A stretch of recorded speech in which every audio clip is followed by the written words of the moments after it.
Okay, I'm going to try this again. I already did one video and I didn't do it right, so it didn't upload. Sorry about all the traffic noise. There's a lot of air traffic at the moment. A jet and a helicopter. And I think it's a transport helicopter. We have some kind of a naval air base or something close by. Anyway, so here is my front corner of my yard. And this is my blue-violet hibiscus. And it has one little bloom on it. They bloom in a spiral. Here's a dead one, kind of. But they're absolutely gorgeous. And this is a hitchhiker. A bird left a seed. Then we have these are Calendula. You can see the little yellow bloom right there. And there's a couple more of them right there. And then mesquite tree. There's mesquite trees.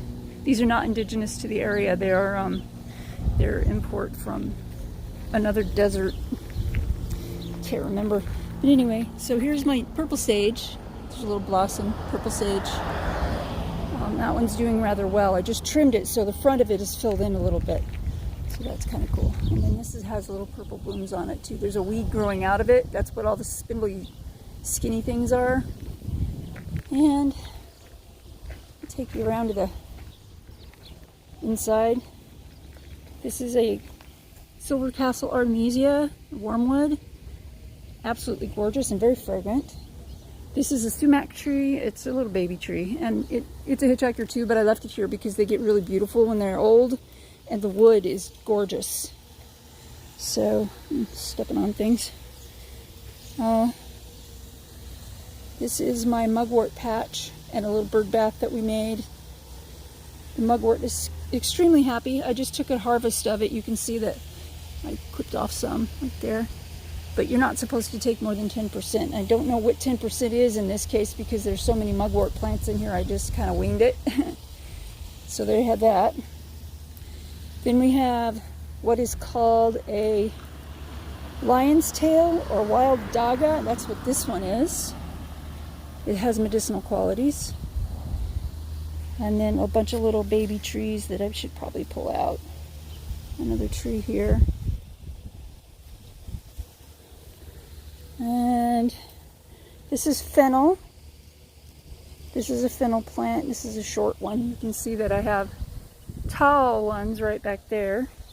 Another little bird bath that I got for $5 on an ad through Facebook. This is, let's see if I can separate it out. This is called Ashwagandha. It's an Ayurvedic. And these little paper things are actually seed pods. They're really cool.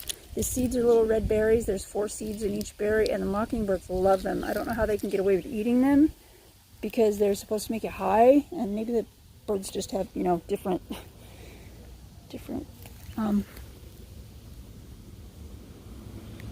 I'm sorry, I was looking at something really pretty. Different chemicals in their bodies. Just kind of don't let them get that way. This is an ornamental that I trimmed. Now it's small and round and not so bushy. And then my head is stuck in a mesquite tree. This is a bottle brush tree. It has little, I'm sure you guys have seen these. They have like puffy red flowers on them. Looks like brushes all bunched together. The hummingbirds and the bees love those, which is why I like to leave them. Then this is a blue agave. There's another blue agave.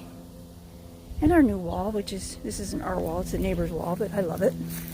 And I wish they hadn't cut those, but they did.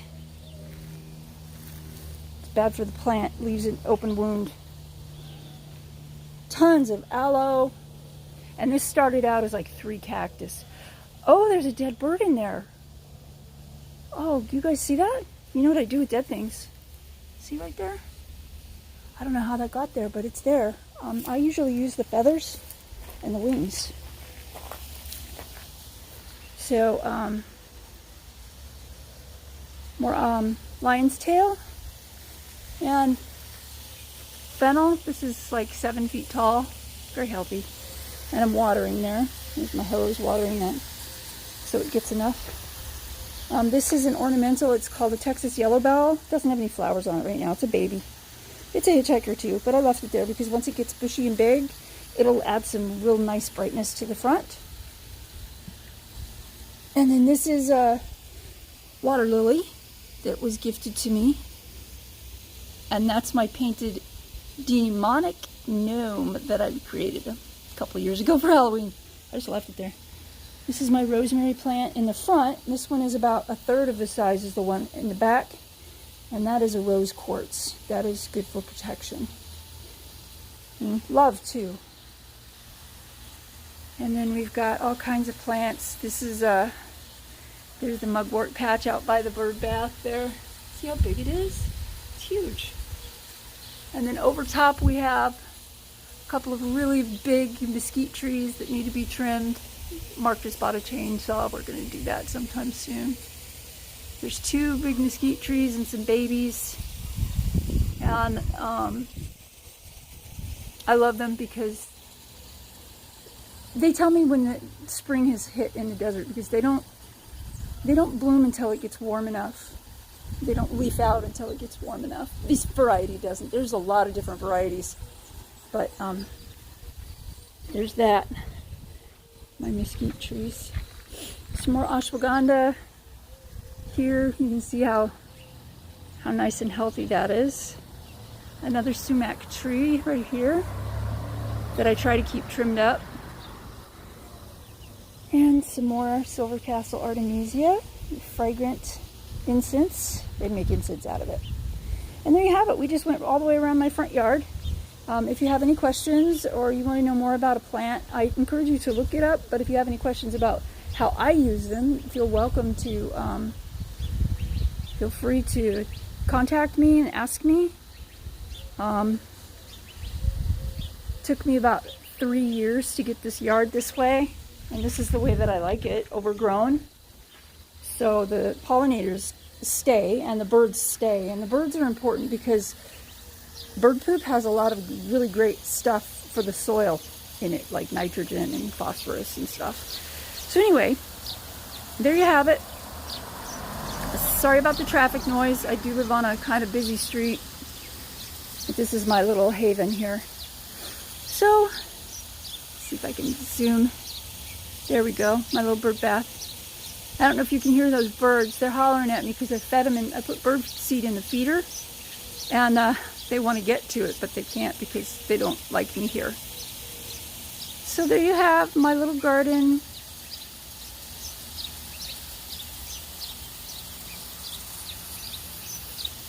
There we go. Okay, so I will see you guys soon. Remember, it's not about destination, it's about the journey. Make it a happy, crafty, and colorful one. Be safe. Take care. I'll see y'all soon. Bye-bye.